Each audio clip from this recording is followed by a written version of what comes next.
Tanpa canggung, Sersan Kepala Korps Wanita Angkatan Darat Dwi Timur terlihat membaur bersama anggota Satgas TMMD dan masyarakat desa Jatimulyo untuk pengerjaan perbaikan jalan sebelum diaspal.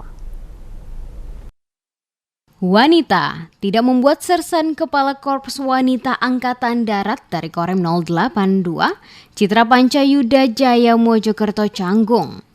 Membantu anggota Satgas TMMD dan masyarakat desa Jatimulyo untuk bergotong royong memperbaiki jalan. Dalam kegiatan ini, Sersan Kepala Dwi Timur tak sendiri, namun juga hadir Sersan 1 Nita Yusnita. Kehadiran dua anggota Korps Wanita Angkatan Darat ini di lokasi menjadi perhatian masyarakat yang baru mengetahui ternyata ada anggota TNI wanita. Kehadiran dua anggota Korps Wanita Angkatan Darat ini membaur di kegiatan perbaikan jalan ini tak lain sebagai bentuk dukungan kepada anggota Satgas TMMD serta masyarakat untuk tetap bersemangat menyelesaikan semua program yang telah ditentukan.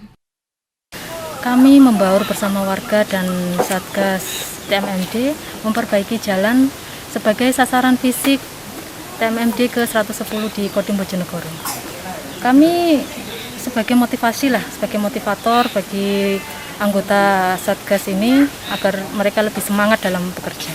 Kami membantu mengangkut tanah, membantu memecah batu-batu, dan lain-lain. Tidak hanya meratakan bebatuan, para anggota Kowat ini juga memindahkan batu menggunakan angkong maupun kegiatan fisik lainnya yang dianggapnya masih bisa dilakukan.